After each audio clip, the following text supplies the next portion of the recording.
This episode is brought to you by Sutra Beauty. Hello, So, hello. How are you?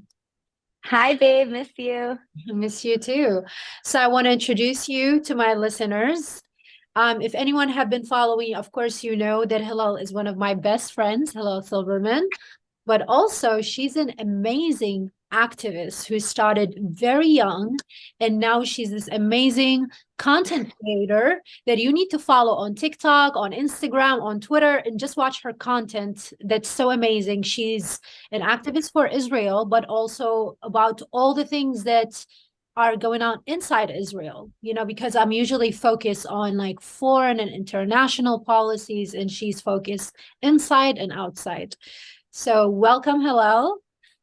How are you Thanks feeling? so much for having me on the show. I'm excited to finally be here. Proud of Yeah. you. So tell us about yourself. Tell us, how did you get involved and everything? Wow. So first off, I guess to start is a little family background. I Mhm. was raised by two crazy Zionist hippie dreamer activists, with stories of them and their parents involved in all sorts of social justice issues in the US, everything from the civil rights movement to divest from South Africa to many, many more. So I kind of grew up with all these stories of on campus activism and throughout their lives. And now looking back and, seeing where I am, I'm so thankful that I could do that equivalent of handing out flyers with a few tweets, Yeah. because I imagine my parents like walking for miles and handing out, and we have the power of social media to kind of do that now.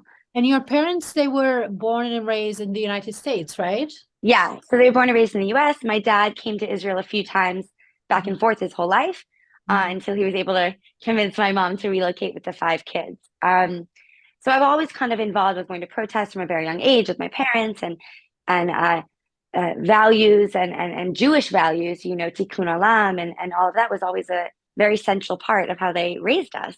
Mhm. Um, so, but how I personally got into all this was when I was arrested at 17 at the Western Wall in Israel, in Jerusalem, which is a totally weird way to become an Why were advocate you for a arrested? country. Tell us. Yeah. 10 years ago, I was arrested with my mom and eight other women with an organization called Women of the Wall. We Mhm. were praying on the women's section of the Western Wall, the Kotel, with prayer shawls. Mhm. Um, this is a custom that I was raised with. My mother's a Reform rabbi. I was raised very, very close to Judaism in the most progressing and loving possible way. And I'm very grateful for my progressive Judaism, and it's helped me maintain a close relationship with God and with religion, um, while being open to be myself. So in 2013, it was actually illegal for a woman to pray with the prayer shawl, with the talit. Mhm. Um, which is absolutely absurd. But the majority of American Jews are from the progressive conservative movements. Mhm. This is not a new thing. The first Reform rabbi was a woman named Osnat from the 1600s, and she was Mizrahi. She Mhm. wasn't even Ashkenazi. It was And yeah. certainly normalized and mainstreamed in the U.S., but it was not at all from there. So I just kind of want to debunk this. Mhm. So like what I consider the best parts of Judaism, where we live by the values of tikkun olam, of helping the other, of making the world a better place, Mhm. um, as opposed to all the little gritty of turning a light switch on Shabbat. So like I don't work on the Sabbath, but turning a light on makes my life easier, so it doesn't work. So it's a very modern version, and I love it. Mhm. But so we were arrested at the Western Wall. I was 17 years old, and it blew up. The American Jewish community got so furious. They were like, we don't have a place at the Western Wall, at our third holiest site. And it actually went to the Supreme Court of Israel 2 months later, and the law was overturned. So since then, for 10 years now, women have been legally been allowed to pray the women's section of the Western Wall. That doesn't mean they're not harassed. That doesn't mean there still isn't like ways to go. But Mhm. that's how I got involved, because I was thrown onto Twitter and people supporting us, people hating us. And the first thing I saw past this internal argument was all the crazy Jew hatred and anti-Israel propaganda out there. So then Mhm. that threw me into this, oh my God, I have to protect us. And Mhm. and I haven't looked back. It's kind of been 10 years of balancing internal activism and external advocacy. Mhm. No, I completely understand. Listen, because I was born and raised a Muslim, and I'm still a Muslim, but I'm very Yeah. secular.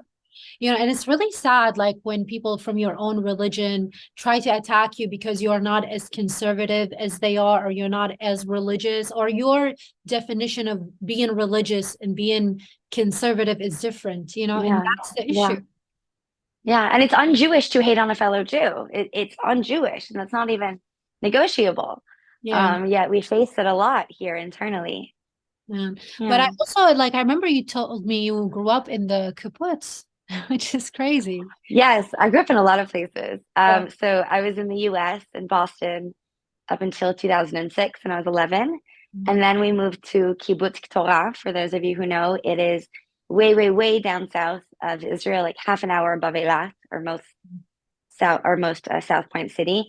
So I lived on like this hippie commune, beautiful community for the first 3 years of my time in Israel.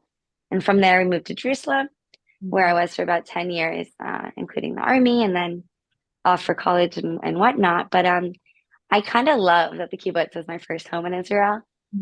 Israel was built on these kibbutzim, on these ideas of communities when people first started moving in the 50s and 60s. And it's kind of like an integral part of how the country was built, or these little communities. So I'm happy that was my intro. I'm happy we moved to a city after, but I'm happy that was my intro. It's very, I don't know, feels right, I think. So what's going on in Israel right now? My focus is like Yeah. international, but I hear people complaining, and I know you've had trouble with forming a government, but now I've seen like Yeah. there are like so many protests going on in Israel. So what is the reason? Can you tell us what's going on there? Yeah, I'm gonna try to give like a simple enough breakdown because especially to anyone, even to people who live here, it's confusing and it's annoying. So to people who live abroad, like it's even more confusing and more annoying. So it's hard to put simply, but I'm gonna do my best because it is very important. It is very important. Um, so for 10 weeks now, every Saturday night and the last few weeks, they've been adding other days, Thursdays, Sunday. If different things are going on, they'll add, someone flies there, or they've been adding more. So at least once a week for 10 weeks, but recently more. There have been protests of hundreds of thousands of people in all the major cities in Israel. So last Saturday night, 500,000 people came out on foot, not signed a petition online, just slacktivism. I mean, it's great to do, but it cannot be all you do, people, because Yeah. it's slacktivism. Actually came out 500,000 people. That is 5% of Israel's entire population. Yeah. When was the last time 5% of any country showed up for anything? No, that's a It's big number really anywhere, I can tell you. huge. Yeah. Yeah, that's a huge 5% of the entire country came out, physically showed up in that one night. I was on an airplane back from Canada. Forgive me, I was not there, but I won't miss another one. So it's easy from the outside, I think, to look at these protests and be like, wow, people hate their country, blah, blah, blah. And it's so the opposite of that. People are upset because they love their country, right? And something also that I've learned through my friendship with you over the years is to not take our democracy for granted and to not take our voice for granted because we're allowed to have one. We had one conversation years ago, I think you know what I'm talking about, and that is amazing. I have the right to have a voice. No one is shutting down my voice. I can yell, I can scream, I can speak for the people who can't speak. And that cannot be taken for granted. And I think the country is kind of realizing that as well. So, okay, so basically, there are a couple of members of this parliament. I'll name only a few. Ben Gvir, Smotrich. These people weren't allowed into the military. I think it was Ben Gvir. We'll double check. I think it was Ben Gvir who wasn't allowed to serve in the military because he had a history as a teenager with the police of inciting violence. So if you're not allowed in the military for that, you can't be allowed in government for the same reason. And even more so being put a power of military, right? So the people marching, we're not yelling, fuck Bibi, bye Bibi. Like no one's like trying to blame everything on, I know it's not like an anti-Bibi giant march. There are people, the most meaningful people that I meet at the protest are people that like, I voted for Bibi, I like Bibi, we can't live like this. Because it's about Ben Gvir, it's about Smotrich, it's about, well, Avi Maoz resigned, but he was the one who was going to take away the Pride Parade in Jerusalem. Like, there were talks of threatening serious rights. There were talks about what I was arrested for 10 years ago becoming illegal again. And not only that, at risk for 6 months in prison for what I did for praying with it. So the fact that all these people coming out, this isn't the left being angry. This isn't even the center being angry. This is the left, the center, and the right being angry. The only people that aren't furious are crazy extremists. Because they're harming the country. They're harming the reputation. And we have a beautiful country. Yeah, the argument that Israel is a democracy and it accepts all, you know, like this is literally, they are more dangerous to Israel than anyone else right now, you know?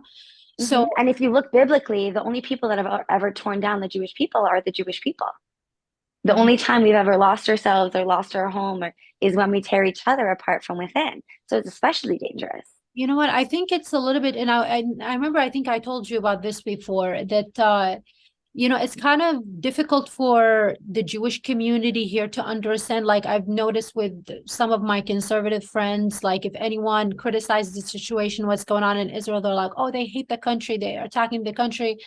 And I think, you know, for us, it's only one thing that, you know, Israel like has always been attacked by the media, always. So you can, even when you do something amazing, our media will take it and make it seem like it's if we do something good, it's pinkwashing, it's fake just for the media. If we do anything good, you know. So when something like this is happening, we know that our media is going to take it to say, oh, look, like the people hate their government. Israel is oppressive. And I understand this defensiveness. Pro-Israel people and Jews want to be defensive because you know that we're being torn to shreds. And I get that. And I don't live in the diaspora, so I can't speak to how that feels. Right? Like having to protect legitimate from afar. concerns, you know, for you, like we don't live there, you know, like my Jewish friends don't live there. They might have family there, but they live here. And you live there, you're the ones that are being affected by, you know, like far right, crazy laws that are and far left crazy. Like there's so much extremism. I don't know anything. You tell me. I don't know. No, it's okay. It's like here he's far right, but what's happening with the far left? No. The far left isn't like in control right now. Just in general, there's fears and I don't even know how to. It's okay. Well, erase this part. It's not worth because they're not in government. But in general, like far right, far left, like any country. The coalition, the Muslim Brotherhood coalition that they had a few years ago or something. Is that what's the shame with the shame with that is that there were some genuinely not anti-Israel. Let's actually reach an agreement. Arab Israeli politicians, but because they formed with everyone else to make the Arab joint list because they wanted to have a shot, they partnered with anti-Zionists. And that's a shame because more people would work with them if they, you know, stood alone, but they wouldn't have enough votes to probably cross the threshold. So yeah, whatever. That probably isn't tight in here, but yeah. No, but it's important for people also to know and to understand. Like you said, we don't really know what's going on there. You know, you see the news. You live there, you see it. And so everyone from the left, center, and right are angry right now. It's only the far right that isn't. And that should say something, that if you're in a country and the only people not angry about something are the extremists of any group, maybe you're not pushing good shit. Maybe you're not pushing the right thing, you know? Maybe the 5% of the country that showed up in one day for a protest, maybe their voice matters. Yeah, that's true. That's true. Everyone marching is marching for Israel. Gotta address their concerns, you know? So what do you think is going to happen right now? So for a while now, the president has been trying to intervene. In Israel, the president is a largely symbolic but very respected role. And one of the main powers is the right word, but reasons they're there is to kind of like watch checks and balances, right? So with everything going on, one of the main things that we're protesting right now is the judicial reforms. So what that would mean, largely, which scares me the most, is if it's passed, it means that each government that comes in, and listen, we sometimes switch governments twice a year, right? This is not like every 4 years, every 8 years. This is sometimes twice a year, every other year. Like this is a lot. We have a lot of elections. So what it would mean with these judicial reforms is that each incoming government gets to pick all of the Supreme Court judges. Not one when someone passes away or resigns. They get to replace all of the Supreme Court with their own judges. Now, what does that mean? That means there's no separate body to keep the checks and balances. Yeah. That's anti-democratic. I don't care what you say. I love my country. I love Israel. I served in the military my 2 years. I've been here for 17 years. That's not democratic, right? It takes away checks and balances. And so one of the roles of the president, where he's really important right now, is he's able to say, wait, hang on a second. Let's bring all the parties to the table and let's talk about this. Yeah. Let's try to meet a middle. The people marching we're not against any judicial reform. We have a lot to work on in our courts. We really do. We're against this judicial reform because it doesn't move us forward. It moves us backwards. Can you imagine if the US, if every president that came in, Trump, all new Supreme Court justices, Biden, all new Supreme Court justices, they wouldn't be held to anything. And beyond that, we don't have a constitution. Yeah, but every country is different. But I've always, thought of Israel, sorry, as mini United States. I always say that, the way you live, your laws, like everything. So I would hate to see it to go in a different direction, Yeah, every government, no matter how it's built, has some system of checks and balances, right? The US has the House, right? And like you have these different, and Congress, like you have these different institutions that have to work together to get somewhere. It's not one party and one whatever, has people in all of them that can approve everything. I'm so sorry. Can we go back and repeat? I lost connection. I don't know. Did you see me freeze? Oh yeah, you did freeze a little. We don't have a constitution. We are such a young country. We don't have a constitution. We don't have term limits. There's a few things that we're missing, and that's okay because we're like maybe a teenager or like a preteen in like the terms of country ages. A preteen, like we're still learning and growing. And as I always say, like loving Israel is not supporting everything she does. It's fighting for her to be her best self. And but what we do have and what we can work off of is a Declaration of Independence. And our Declaration of Independence from our forefathers ensures safety and security for everyone, despite their race, religion, beliefs, anything. And we've drifted so far from that, or we're drifting. We're at a point where we could drift so far from that. And I think it's really important to come back to remember what we were built on. Yeah. No, so I know you're doing a lot of content creating, like on TikTok. Can you tell us what are you posting there? Yeah. So the last few years, I have kind of transitioned out of being always on Twitter to trying to focus more on visual content because that's where the world is going. But yeah, I'm constantly writing articles, producing TikToks, Instagram reels, and it's still some tweets, but no, but I love your content because it's always got like it's always different. Yeah, and it's always different. But also you have the humor side to it, which is nice. And like I think it's a lot easier to reach people with a little humor, right? Because everyone has their guard up. But if you like make a joke, but that joke has like a point that points out some kind of Jew hatred, like I think people can hear it better. But yeah, so my content is such a random range of like showing Israel. Like I'm running around the country in a lot of different programs and with different organizations, and I'm filming and just showing different like oases and small little places that people don't know. To stop hating us. I love our country. Like this is the truth about us. So my content really varies from humor to protecting Israel to this is me in uniform. This is me at a protest. You can do both. Yeah. No, but yeah, as I tried to explain to you earlier, like sadly, people here, they don't get it because we only see. You're either for or against. Yeah, you're either exactly. pro or anti. Yeah, but you are free to criticize. You are, you are Israeli. You live there. You're affected by, all the laws. I served. Yes.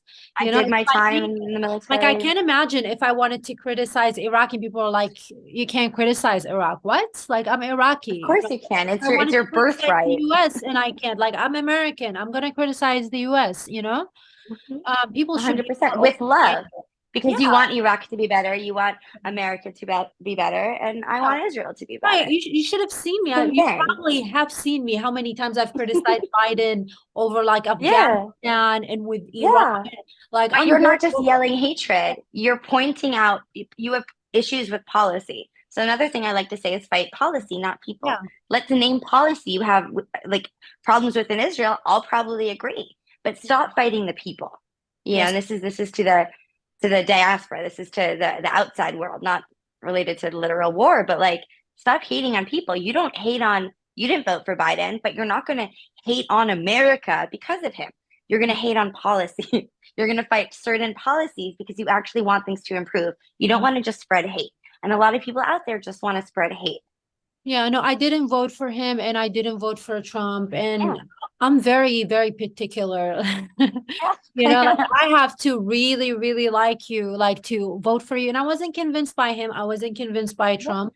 We'll see in the next election who's running and, we'll decide. But I'm telling you, like a lot of times, like I'm very hard, I'm very hard to please, and like I have to be 100%. And also like another thing that I don't. Yeah, but you know what? Like another thing that always scares me, is that when they do something horrible, I feel like I enabled it, like that's my fear. That's my fear. Like, for example, if I had voted for Biden and then he went in, he did what he did in Afghanistan and he left the people, abandoned and all of that, Taliban took over. Like I would feel like I had a hand in that, like doing that. I know, maybe, I know.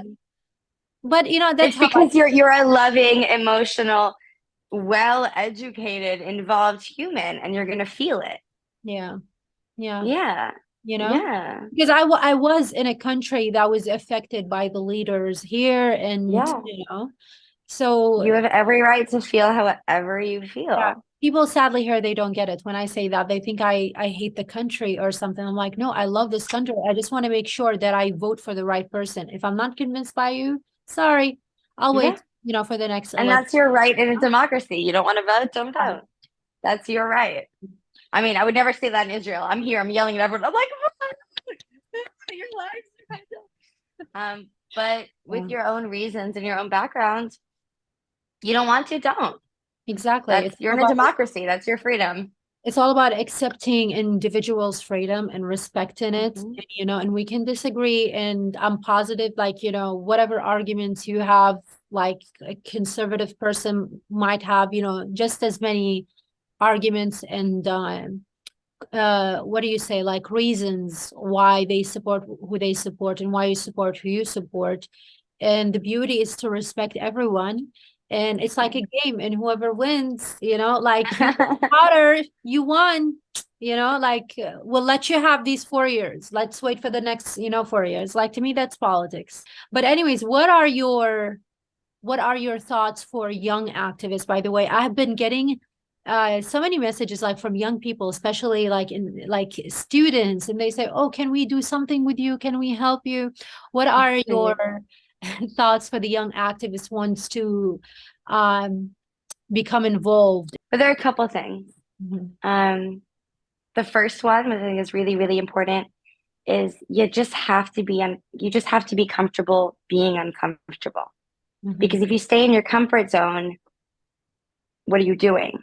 Right? It's okay to be uncomfortable. And I think finding comfortability in that uncomfortableness, as you and I were forced to do younger in our lives, it only helps you grow, and it only lets you enter new situations and environments that you wouldn't have otherwise. So that's one.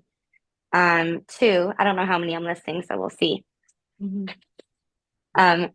Two is that you're not alone. When you feel alone, you're still not alone. There is a community of thousands of people, tens of thousands of people, hundreds, I don't know how many people are involved in Israel advocacy globally, at least thousands of people that are doing the same thing every day, that are waking up, okay, I'm going to do my part to defend Israel, to explain Israel, to love Israel, to put myself out there for Israel, whether it's actually getting in dialogue with people on campus or if it's just wearing your star instead of hiding it. Not everyone has to be yelling. Not everyone needs to be. Not everyone needs to create content 24/7 or write articles. A big part of it is just not hiding. Because that's never brought us to a good place. No, but you also, like I like that about you, that too, I wish I had time, like maybe I need to hire someone to post for me on TikTok but you are so Yeah. right. Like, this is like the future. A lot of the young people, especially the people, who study at school, who are on campuses, a lot of them are on TikTok. So that's definitely one way to reach them, I think, and Yeah, definitely utilizing um, TikTok, which is a younger platform. Just wearing your star, or knowing who not to get in a fight with. Some people just want to have a fight. So yeah. you and I do it a lot online, but there's also in person. You can tell by nuance and how someone's voice is if they want to have a discussion, or if they want to yell at you and try to embarrass you on film or whatever. Mm-hmm. Pick where you're investing your time, because a lot of people are unsure because it's so complicated, and that's legit. Everyone's an influencer in their communities. You don't have to have tens of thousands of followers to be an influencer, right? Everyone is a micro in their networks, and everyone has influence around them. And if everyone just starts wearing their star, or Mm-hmm. wears their kippah, Mm-hmm. or points out when someone is being subtly anti-Semitic, or points out, when a teacher, I don't know, picks on them in class for having Israeli family, or when you don't let little things, like it's similar to, I think we get asked this all the time because it's Women's Month, right? So like, what would you say to other women, or what do you wish you knew as a young woman entering the workforce? And a lot of it is just pointing out small misogynistic acts that the men often don't even realize they're doing themselves, That's true. right? And not letting it slide. It's the same with Jew hatred, guys. Your religion is a very small community. This is why you need more people speaking, and it's really sad. Like, I feel it's kind of like an obligation. If you were born Jewish, like you kind of, I would say, like, you have to be a little bit more active, Kinda, like your religion kinda. act on. With our history, and everyone has trauma from being run out, no matter what country you're from as a Jew. It's not just the Holocaust. There was a million different awful situations for Mizrahi and Sephardi, for the Mena Jews, Middle East and North Africa, Mhm. for those who don't know. And everyone had to flee something. So every Jew has trauma in their DNA, Mhm. similar to a lot of the world who is soon after genocide or civil wars like that. Sure, you also have your own genetic trauma, and that's okay. Just from all the switchover in Iran and Saddam Hussein, and like everyone has. But the Jewish community is incredibly aware of our genetic trauma, Mhm. and I think that does shift us into being activists, Mhm. into generally caring to step out, because we know that when we don't speak out, we don't survive. Mhm. Who do you think, like, for a leader for Israel? I know, like you said, you think, like, what's going on with Netanyahu because he made a coalition with extremist politicians. Who do you think would be a good fit then for Israel right now? I liked Yair Lapid. I Mhm. liked Naftali Bennett. They were center leaning right, but centered. Mhm. And even as a lefty, like generally voting lefty, I don't want a left wing government. Just like I don't want a right wing government, because it doesn't represent the people. And it Mhm. would include extremes of either side, as this right wing government is showing us. I want a centered government that represents Israel and its people. So I liked Bennett and Lapid. They were switched off being prime minister for 1 year during What the hap last government. what happened with them? Why were they switched up? Were they So it both? wasn't about them. The coalition fell over policy or whatever. They couldn't pass. Maybe it was the budget. I don't remember. But after a year, the coalition fell. So it's not about Lapid or Bennett specifically, but if the parties involved, which did include Arab parties, it included Bedouin, and included really just like bits of everyone, which is kind of beautiful. um, it fell. And when it fell, that's when this new election happened. And people that did not get the popular vote ended up with a lot more power than society is comfortable with. I see. All right. Well, yeah, this is basically, I brought you because I wanted people to understand what's going on inside Israel, and I wanted to hear it. Like, of course, I'm going to bring also people from the other side Yeah, of the you spectrum. But should. yeah, Yeah, like, this is all like yeah, what I do. I like to bring different people and hear their opinions, but I only bring people who I know that they are Zionists and they love Nabia. Israel. Of And I know you course. are a huge Zionist, despite Always. what the haters have to say to you on social media. Whenever I criticize Israel, it's like, you're an anti-Semite, you're anti-Zionist. I'm like, guys, like, I have a Jewish star tattooed on me. I served in the military. My father served in the IDF. My grandfather served in the IDF. I criticize from love. But it's hard in the Jewish community sometimes. Can't accept that.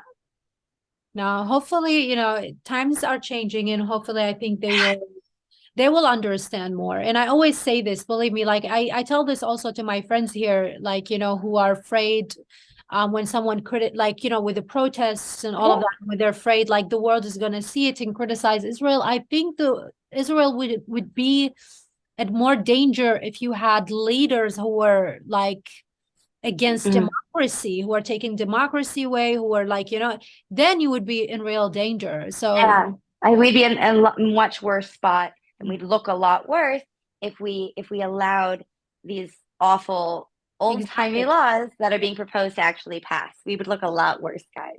And it's a good look. This is a beautiful show of democracy. Exactly. They say Israel's a democracy, it's an apartheid, it's blah blah blah. Can you imagine? Can you imagine? Is democracy? Can you imagine if you had these protests in an Arab country, what would happen? Oh my God, the amount of deaths, I can't even, it'd be so off. Like, They would they're safely protesting. They That's would a beautiful show of democracy. And I'm Exactly. proud of that. I'm thankful for that. Yeah. Yeah. If you're in Iraq, boom. Any other I'm country? good. I'm not going until it's safe for you to go back. Until you're going back on an official state visit when everything's good, I'm not going. No, but yeah, people, they need to understand that it's actually, like you said, this is a sign of democracy, and it's a beautiful sign that you can actually protest. You can say, no, I don't want this law. I'm against, So we should be beautiful. Like, yeah, we shouldn't try to hide it, as some people here, they feel like, oh, we shouldn't be talking about it. We shouldn't be protesting. No, no, no. It's fine. It's a good sign that Israel is progressing, and it actually cares about each citizen and their concerns, and they allow you to demonstrate. They allow you to express your thoughts, your concerns. So it's beautiful.